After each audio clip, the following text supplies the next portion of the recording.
I don't think we changed anything because we were still running the same plays. It's just like we have to execute and be better and know like what we're doing on offense. So I don't think anything changed. We just didn't execute as good as we should. For the game, Marianne Stanley was kind of alluding to your health being, maybe the best it's been in a long time, and you being like mentally, also there with your health at the same time. Do you feel that way, and you feel like that's helping you play better than you have the last couple seasons? Yeah. I've been through a whole year overseas and the whole year last year and a whole year overseas without being injured. So I feel like I am back at my best, and I feel good. I don't think about it at all. So I'm just now playing basketball. I haven't to think about anything but basketball. Their front court is huge. Mm-hmm. Really hard to defend and score on. What kind of advantages does that give them when they can just pound it inside all the time and be hard to score on inside? You said it. They can pound it in. They're big. They can get deflection steals. That's when we got to come in and be smart and be precise in everything we do. So with them having a big front court, it's going to be hard, but we just got to be precise in what we're doing. Zion, anything? Fourth time in 5 games that you've scored 15 or more points. What has allowed you to catch this rhythm? Like I said, I've been playing my game. It's been like a whole year and a half where I've been playing basketball, and I'm back to feeling as normal as possible. So just me playing and not thinking about anything else but basketball. 2012 team was in the building today. What was it like just to witness those women and what they had done 10 years ago, and just to be in their presence for today? I know a few of them. It's always great seeing them. They did accomplish a major thing. So I'm proud of them, and I want to say congratulations to them again. And just being in the presence of greatness is always a good feeling, Matthew, anything for Tori? When it comes to that 2012 team, is it kind of does it give you guys a sense of we want to be that next team to be able to come back here and celebrate history like they were doing? Always, because the goal to play in basketball in the WNBA is to win to win a championship, and just to see them there, it should put more fire under us to do it. So I feel like everybody here wants to win a championship. You kind of just never really know what she's going to do. She's long and she can shoot over you. And so I just try to be as physical with her. Obviously, she's a great player and she brings a lot to her team offensively and defensively. And so just staying with it. Of course, she's going to make some shots and of course she's going to get rebounds, but just staying with it and pushing through. And hopefully, just trying to get a stop when you can. The shots aren't falling for you guys in the second half today. How do you kind of stay focused and keep running what you want to do and want to run to try to fix things and get it back on track? Can you repeat that? Yeah. How hard is it, or how do you stay focused when, in the second half today, the shots aren't falling, even though you guys are running what you want to run? Just doing the little things, trying to get transition points, offensive rebounds, hustle plays, things that doesn't necessarily take skill and execution. But obviously, we got to execute better. We got to run our sets better, and we got to defend at a high rate. They put up a lot of points, and that's something we can control is, limiting their certain shots and contesting at a high level. You probably know Alyssa better than anyone on this team thanks to your college days. What have you guys been missing the most without her these last couple of games? She stretches the floor. She plays with pace and energy, and she finishes at a high level, and she just brings that offensive game and confidence that, we need. And of course, we're doing what's best and sitting her until she's ready to go, but we definitely are missing her on the floor. Queen, I just wanted to ask you a question about Emily Ansler. I know that you were close with her and you got to know her during the Donald All-American game. Can you just kind of describe what she brings on a day-in and day-out basis? Emily, she's real smooth. She does a lot of fakes, and she gets to the rim really well. She's a great passer, and she's always looking for her post buddy. And so she's just a nice partner to play with. She can shoot the three. She can take it to the rim. And so she just makes that defense also have to stretch out and defend her at all spots because you can't really help too much off of her. She's going to knock down a shot. What's her personality like?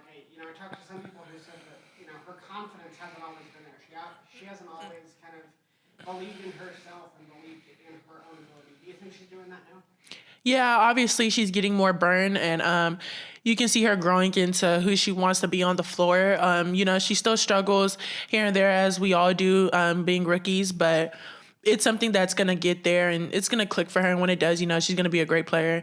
Her personality, she's really bubbly. She's light. Emily's different, she's just fun. She just likes to enjoy her time and she likes to have fun when playing. You say that she's different. Describe that. How is she different? Well, she's from New York, so that could tell you enough on its own. New Yorkers are pretty crazy. And she definitely brings that New York flair on the court and off the court. I just feel like she just lights up the room when, she walks in there. She has a good personality and she's fun to be around. I know that her upbringing in New York was, pretty big to who she is today. Can you tell just when she's playing that she grew up playing, pickup ball on the streets? I mean, yeah, you can tell players who play pickup, they kind of have a different sauce. They know how to play one-on-one. They know how to read things a little better because, when you're playing pickup, there's no foul calls. It's just street ball. Nobody there to defend you but the person in front of you. And so you just learn how to play one-on-one. And I feel like she definitely exploits that when we're on the floor with her, and she definitely shows that. Zion, anything? You talked about it before, just playing this experience in this talented Connecticut front court. So after playing them for 2 games in a row, do you have any takeaways that you can take away going forward from this weekend against them? I would say definitely they're a great defensive team. Just be careful with the ball. And just not letting them dictate the shots we take, be physical and match their intensity. They have a big front court, and so playing through that and not expecting a foul and playing through contact and knowing that some shots are going to get blocked, they're going to be physical, but playing through that and just getting what you want and not letting them dictate our offense. And then I'll ask you the same thing. Ask Victoria just about the 2012 team being in the building, being in the house, and them being honored and recognized at halftime. What's it like just for you to be in their presence, especially as a rookie, just to see what success can mean, to see what it can look like down the line? It's definitely exciting to know that this organization has brought a championship and the greatness it has and the history that that group has brought. And so just seeing them and knowing that it is possible and that your goals are to win a WNBA championship and seeing how it can be done. It's a great group of women out there and just being able to lead and follow by example.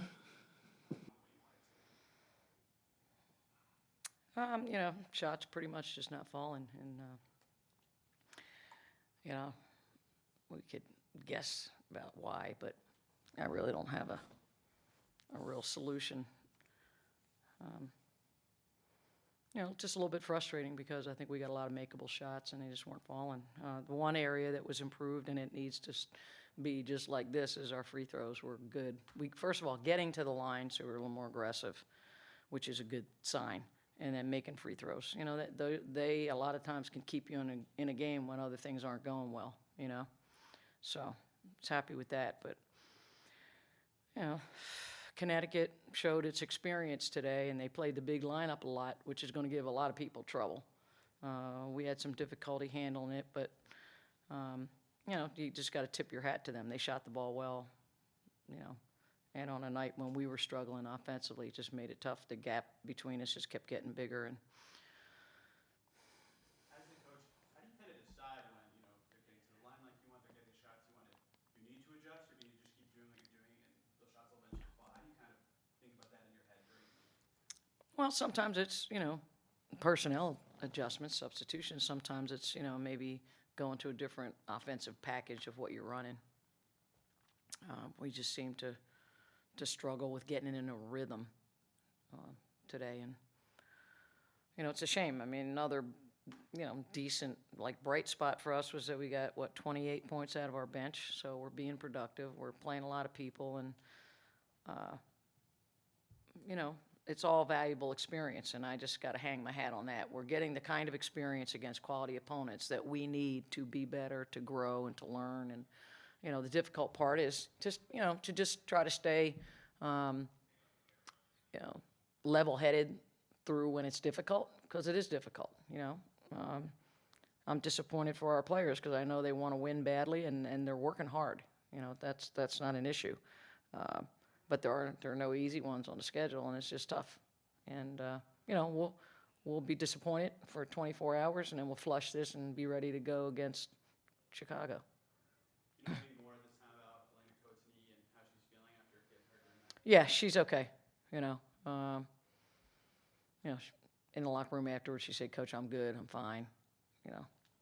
So the trainer wasn't concerned about it. So she'll play Tuesday. Matthew? Coach, I know that obviously today was a day to celebrate the 2012 team and Can I have a just book, please? remember what they accomplished. How important is it for this team, especially given how young they are, to see, this is what success looks like, and this is kind of what we're chasing? Well, of course, we're always going to honor that group because they set the standard for what Indiana basketball can be and what we want it to be. And so, trying to emulate any of the qualities that team had, the toughness. There was a toughness and a resilience. Those are things we need right now, to be a little tougher. And as a rookie, it's kind of like some of it you don't know what you don't know until you experience it. But, that team was tough. They were resilient. They hustled and made up for mistakes with just hard play and team effort. And so those are all qualities of championship caliber teams. You look up at the makeup of that roster, and it, kind of similar to this team, had a lot of young players, but also a lot of veterans, that kind of were able to guide those younger players along. Are there kind of aspects of that team's journey that you think that this team could emulate? Of course, we'll get there. We don't have as many experienced players as they obviously did, but we've got key ones that are really outstanding, and they're good leaders, and they want to win. And those are the most important ingredients. We'll get where we need to be, but we've played a lot of games in a short time, and they're coming at us quick, and, we're learning a lot of things. And the hard part is losing, but that's also part of the game. It just is what it is. So, we're going to keep growing from every experience. And again, long range, we know that the 2012 team is one that we want to emulate in a lot of important ways, the most important of which is being competitive, being tough, being resilient, and, going out and making stuff happen for yourself. No one's giving you anything. I don't think they ever expected to be given anything, and neither do we. Zion, anything for Coach? This is the fourth time in 5 games that Victoria has scored 15 or more. How impressed have you been with her in this last stretch of games? Well, I'm just happy that she's 100% healthy and feeling confident and, playing with not a swagger, but she's playing with a confidence right now that has eluded her for a couple of years. And you can understand it. Whenever you tear an ACL, it's a difficult journey back physically and also emotionally and mentally, because you're in the back of your mind, you're always worrying about that. I think she's finally gotten over that hump and feeling good and feeling confident and doing what she's capable of doing. It's great to see because we need her to do the things that we know she's capable of doing. It's good to see her getting in a rhythm and playing well. Connecticut had 4 players in double figures, another 2 with 9 points. How difficult is it to defend their offensive weapons? Well, I've kept saying they got a lot of experience. How many rookies do they have? 1? They got 1. Clouden played 4 minutes. Joyner Holmes is a first year sticking in the league, and Yvonne Anderson. But, I'm looking at Yvonne Anderson on Henny, and one's a true rookie. The other's a rookie and kind of in name only, but with a lot of experience, both international and otherwise. And so, that's going to be reflected in some of what happens. But, look, we like the youthful exuberance that we have. Where I'm excited about our young players. I'll take them any day. But there's things that you learn through experience that you can't speed up, and you just, it's difficult at times, particularly if you don't win. It's disappointing. But it's not discouraging. That's the difference. Big difference between disappointed and discouraged. Oh, good. Thank you, Coach. Okay, Appreciate it. thank you. Thanks, guys.